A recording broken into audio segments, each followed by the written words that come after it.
This is T. Lobsang Rampa, the author of The Third Eye and of Doctor from Lhasa, speaking to you.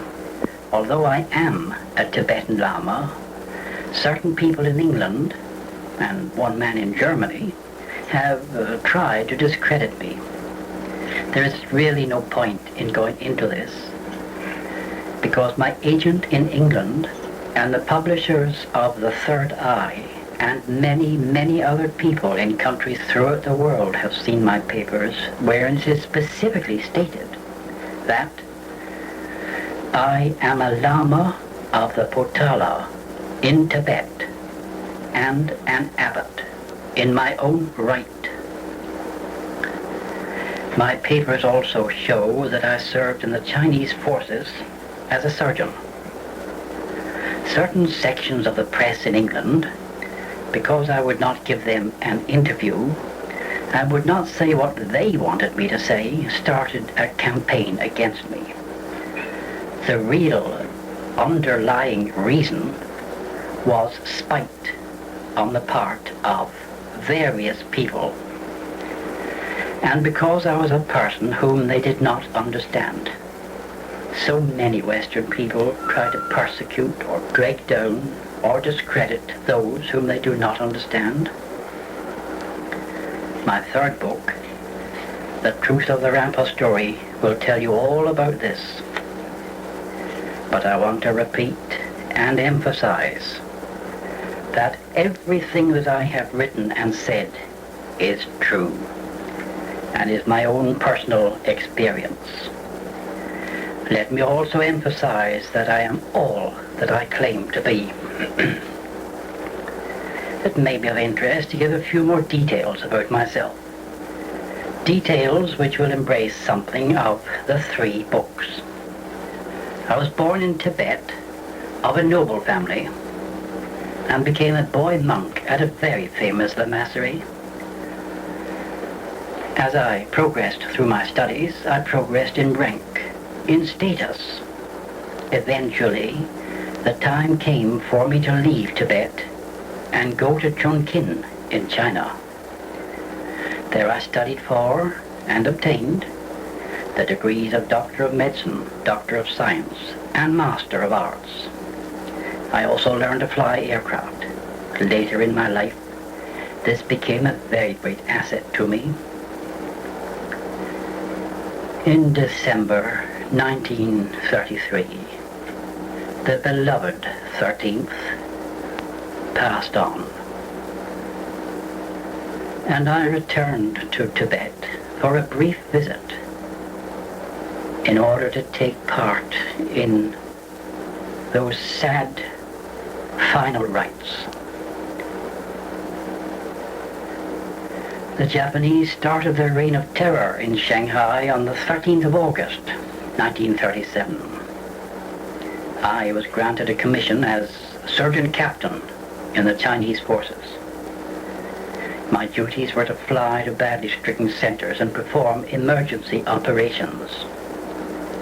Early in 1938, I was shot down by the Japanese and taken prisoner. After 3 months, I managed to escape, and I made my way back to Tibet to see my friends and to take part in certain ceremonies. After this, and a visit to my home in Lhasa, I returned to duty with the Chinese Air Force. By now, the World War had started, and the Japanese were winning everywhere. We were short of supplies as the British had closed the Burma Road. Once again, it was my misfortune to be captured by the Japanese. They tortured me very badly when they recognized me as a former prisoner who had escaped. For escape from the Japanese was a crime indeed in their eyes. As a surgeon, I was sent to be medical officer of a large prison camp for women. Once again I escaped, but was recaptured. Once again I was tortured. And both my legs were broken to stop me escaping in the future. In 1944, I was sent to Japan to a camp near Hiroshima.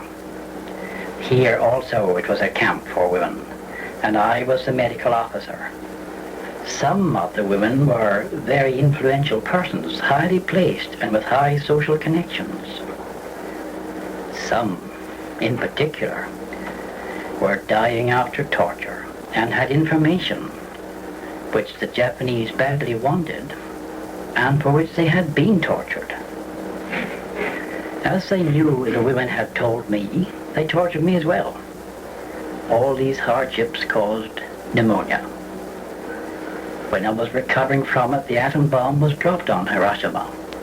In the considerable confusion, because the Japanese were very frightened, I escaped and made my way to the sea, where I was able to steal a fishing boat, and I cast myself adrift on the Sea of Japan, without food, without water, but not without hope.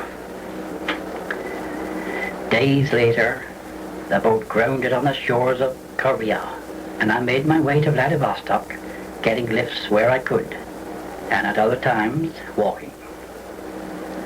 At Vladivostok I found many other refugees, some of whom were hiding in goods trains. I concealed myself beneath a wagon of the Trans-Siberian Railway, and we made our way across frozen Siberia. Weeks later, I arrived in Moscow clad in clothing which I had obtained from the wagons. I also secured some food from those wagons, but at times I and others were reduced to eating the grease from the axle boxes and rats which swarmed into the trucks, and which we caught with our bare hands and ate them raw. After a few days in Moscow, Soviet guards arrested me and took me to Lubyanka prison as a suspected spy. Brainwashing procedures went on for some weeks. Then I was told I was to be expelled from Russia. I was marched out of Lubyanka prison, one poor man, with an escort of heavily armed guards, and taken to the railroad station. There, still in company with those guards, I was put aboard a train and taken to Struj in Poland. Once again I was upon my own. Europe was very unsettled at that time, just after the war. I made my way through Poland, through Germany, and on to Cherbourg in France. There I boarded a ship and worked my passage to the USA, to the port of New York. There, as a member of the crew, I was allowed ashore.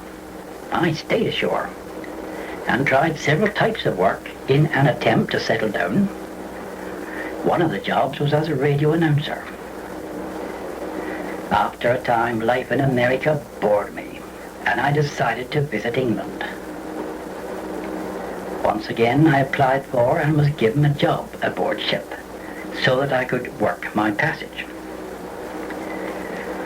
In 1951, I landed in Southampton, England.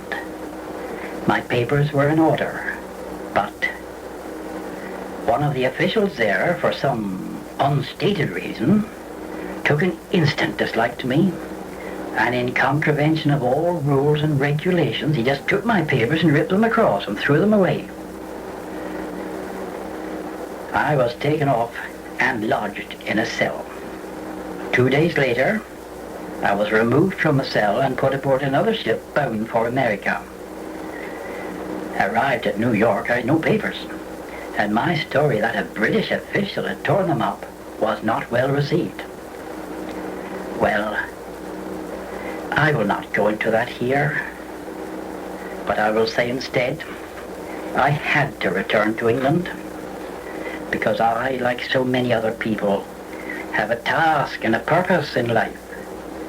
Mine is in connection with a human aura, and a device which I am trying to perfect.